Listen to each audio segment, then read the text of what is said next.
Good morning everyone welcome back to my channel. आशा करी তোমরা সবাই খুব ভালো আছো আর সুস্থ আছো। বাজে এখন ঘড়িতে 8:30 মতন আর এখন থেকে ভিডিওটা শুরু করলাম।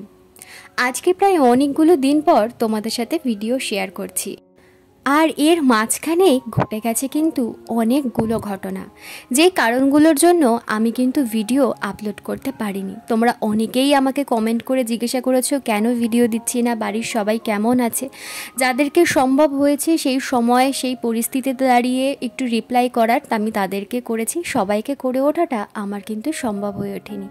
তো আজকে ফাইনালি চলে এসেছি একটা ভিডিও নিয়ে, যেই ভিডিওটায় আমি তোমাদের সব কিছু বলবো যে কী জন্য এতদিন আমি ভিডিও দিতে পারিনি বা দিদি কেন ভিডিও দিতে পারছে না।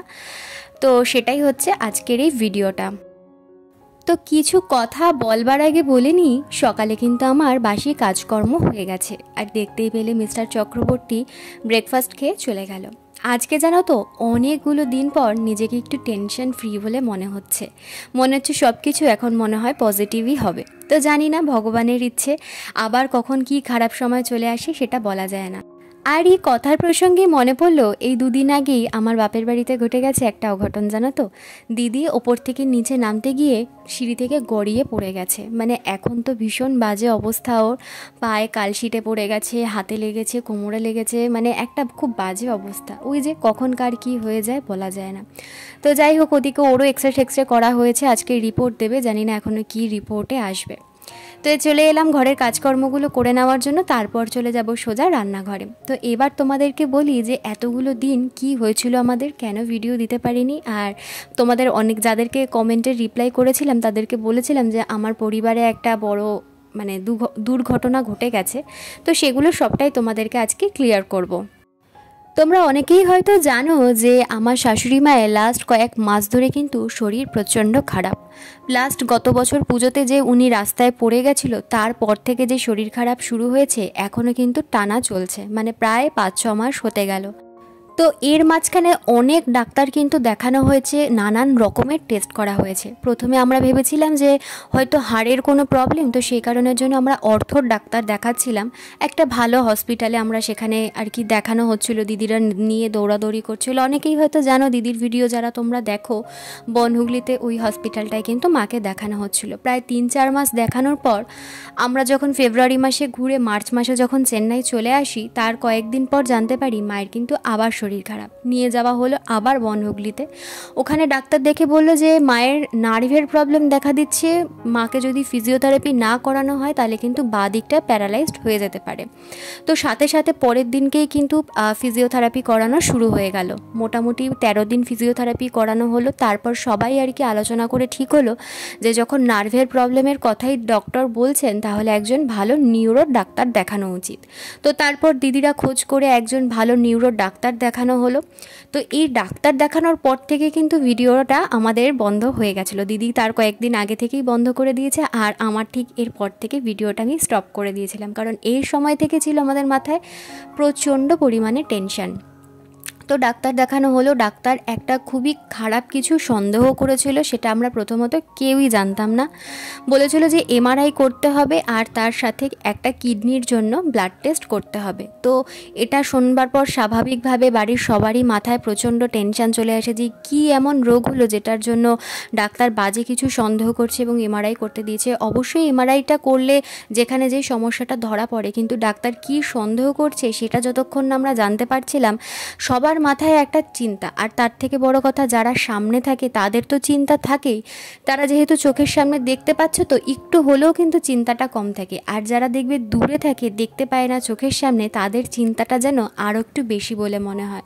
মিস্টার চক্রবর্তীর তো কথাবার্তা সমস্তটা বন্ধ, ঘরে রান্না বান্না বন্ধ, মানে কোনো কিছুতেই আমরা মন স্থির করতে পারছি না যে কি হবে, রিপোর্টে কি আসবে, এরপরে স্টেপ আমরা কি করব, মানে দিশেহারার মতন অবস্থা। তো তারপর আর কি এমআরআই করা হলো। তো এমআরআই করতে যাওয়া নিয়েও একটা প্রবলেম হয়েছিল, যেখানে এমআরআই করার কথা ছিল সেখানে এমআরআই হয়নি। অনেকটা দূরে গিয়ে এমআরআইটা আমাদেরকে করতে হয়। এমআরআই করবার পর তা প্রায় 3 থেকে 4 দিন পর কিন্তু আমরা রিপোর্টটা পাই, এবং যখন রিপোর্টটা হাতে পাই তখন তো মানে টেনশানে আর কি আমাদের অবস্থা সত্যিই খুব খারাপ হয়ে গেছিলো। যে মানে পরের দিনকে ডাক্তার দেখানো, যতক্ষণ না ডাক্তার দেখে কিছু বলছে কিছু বলতে পারছে না। আর এদিকে মায়ের শরীর আরও খারাপ হয়ে যাচ্ছে, মানে হাতের আঙ্গুল নাকি ফুলে গেছে, পা ফুলে গেছে, হাত ফুলে গেছে, উঠে বসতে পারছে না, শরীর প্রচণ্ড খারাপ লাগছে, শ্বাস নিতে গেলে কষ্ট হচ্ছে, মানে একটা ভীষণই বাজে অবস্থা তখন, মানে কে কী করবে কিছুই বুঝতে পারছে না। তো তারপর ডাক্তারের কাছে রিপোর্ট নিয়ে যাওয়া হলো। রিপোর্টটা দেখে ডাক্তার বলছে যে মায়ের যেটা সন্দেহ করেছিল সেরকম কিন্তু কিছুই নেই। তো মায়ের কী সন্দেহ করেছিল, ভেবেছিল যে একটা টিউমার হয়েছে, যেটার জন্য এত পেইন আর কি মায়ের হচ্ছে। তো মায়ের সমস্যাটা সেটা আমি একটু বলে দিই তোমাদেরকে। গা থেকে হাত পর্যন্ত পুরো ব্যথা, আর হাঁটু পুরো ব্যথা, এতটাই ব্যথা যে মাকে পুরো বিছানায় ফেলে দিয়েছে, এতটাই আর কি পাওয়ারফুল এই ব্যথা। তো ডাক্তার বলল যে আবার ফিজিওথেরাপি করতে হবে, 1 সপ্তাহ ফিজিওথেরাপি করে আসুন, তারপর আমি দেখছি কী করা যায়। আবার 1 সপ্তাহ ফিজিওথেরাপি করানো হলো, আবার ডাক্তারের কাছে মঙ্গলবার দিন নিয়ে যাওয়া হলো। তখন ডাক্তার বলছে যে আমি তো ইলেকট্রিক ফিজিওথেরাপির কথা বলিনি, মানে কারেন্টের ফিজিওথেরাপির কথা বলিনি, আমি হাতের ফিজিওথেরাপির কথা বলেছি। তো সেখানে ডাক্তার কিন্তু ধরতেই পারছে না যে মায়ের ব্যথাটা কী থেকে হচ্ছে এবং কী জন্য এতটা কষ্ট পাচ্ছে। তার বদলে ডাক্তার কিছু পেইন কিলার দিয়ে দিচ্ছে। এবার পেইন কিলার খাওয়া তো এতটা ঠিক নয়। পেইন কিলার খেলে কি হবে, সাময়িক ব্যথাটা কমবে, 3-4 দিন ব্যথাটা কম থাকবে, আবার সেই ব্যথাটা উঠবে। তো সেখানে কি করব না করব কিছুই আমরা বুঝতে পারছিলাম না।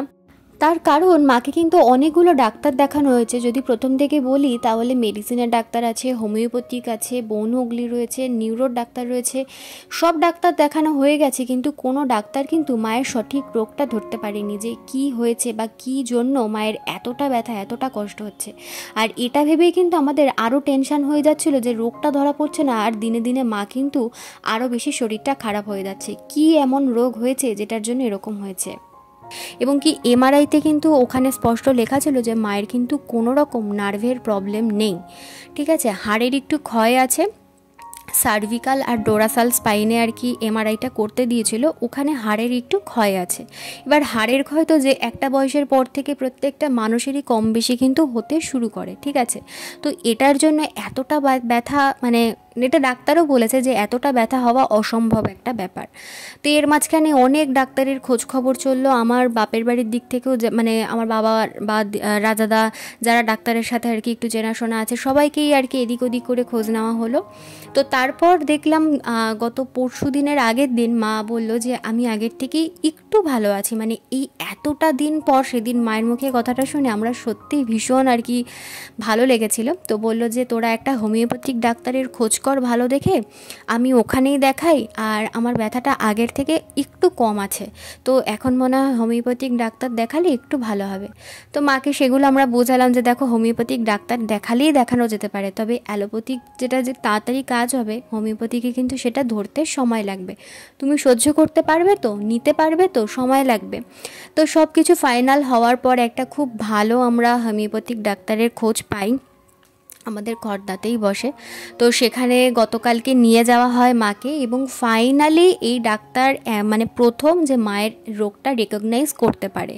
তো মায়ের সব কিছু শোনে, এ থেকে জেড পর্যন্ত, মানে শুরু থেকে শেষ পর্যন্ত সব শোনে, মার সব খুঁটি নাটি সমস্ত কিছু জিজ্ঞাসা করবার পর উনি এটাই জানান যে মায়ের কাঁধের হাড়ে আর কি স্পন্ডালাইসিস ধরা পড়েছে, সেইটা মারাত্মক ব্যথা হয়, এবং সেই ব্যথার জন্যই কিন্তু মায়ের হাত ফুলে যাওয়া, হাতের আঙ্গুল ঝিঝি করা, মানে কোনো কিছু ধরতে না পারা, গ্লাস বাটি কিছুই আর কি মা ধরতে পারতো না, ঠিক আছে, এরকম একটা অবস্থা চলে গেছে।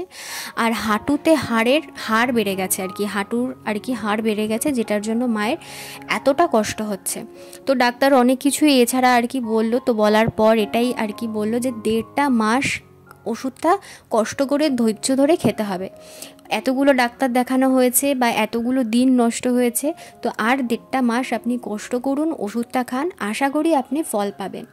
তো এটা শুনে না অনেকটা রিলিফ হলো, তার কারণ এতগুলো ডাক্তার দেখানো হয়েছে, কোনো ডাক্তারই কিন্তু কী সমস্যা আমাদেরকে জানায়নি, খোলাখুলি বলেওনি কী থেকে কী হচ্ছে না হচ্ছে। তো এই প্রথম ডাক্তার যে একটা রিজন আর কি ধরতে পেরেছে এবং আমাদের সেটা বলেছে। তো মায়ের ওষুধপত্র সমস্ত কিছুই আনা হয়েছে, আর এই সমস্ত দৌড়াদৌড়ি 2 দিদিরা মিলে করছে। তো বুঝতেই পারছো বাড়িতে একজন অসুস্থ থাকলে তাকে নিয়ে দৌড়াদৌড়ি টেক কেয়ার করতে অনেকটা সময় লাগে। তো সেই কারণের জন্যই কিন্তু আশা করি দিদি ভিডিওটা দিতে পারছে না। আর যদিও দিদির সাথে এই ভিডিও নিয়ে আমার সেরকম কোনো কথা হয়নি, কারণ তোমরা পরিস্থিতি বুঝতেই পারছো যে এই পরিস্থিতিতে এই টপিক নিয়ে কথা বলাটা শোভা পায় না। তো সেই কারণের জন্য আমি কিন্তু এই বিষয় নিয়ে কোনো কথাই বলিনি। আর তোমাদের তো আগের ভিডিওতে আমি বলেইছিলাম যে মা কিন্তু এখন মানে ছর্দির বাড়িতেই রয়েছে, যেহেতু মা কোনো কাজকর্ম সেরকমভাবে করতে পারছিল না, তো দিদিও মাকে ওই বাড়িতেই এনে রেখেছে। তো আর কটা দিন পর আশা করি মা একটু ভালো হলে ওই বাড়ি চলে যাবে, কারণ বাবাও একা রয়েছে, তো মায়েরও মন টানছে। জানি না আমি কতটা তোমাদেরকে বলে বোঝাতে পারলাম, তবে যারা যেই সিচুয়েশনের মধ্যে দিয়ে যায় একমাত্র তারাই কিন্তু বুঝতে পারে। আমরা দেখেছি চোখের উপরে মায়ের অবস্থাটা কীরকম হয়ে গেছিলো। তো যাই হোক, মা যাতে তাড়াতাড়ি সুস্থ হয়ে যায় এই কামনাই করি। তো চলো আজকের জন্য ভিডিওটা এখানে শেষ করে দিলাম। দেখা হচ্ছে আগামীকাল নতুন আর একটা ভিডিও নিয়ে। আর আগামীকালের ভিডিওতে কিন্তু আছে একটা অনেক বড় সুখবর আমাদের জন্য, তাই অবশ্যই কিন্তু আগামীকালের ভিডিওটাকে মিস করবে না। আর সেটার জন্য যাতে দেখতে পাও অবশ্যই কিন্তু চ্যানেলটা সাবস্ক্রাইব করে রেখো। তাহলে আজকে এখানেই শেষ করলাম, টাটা।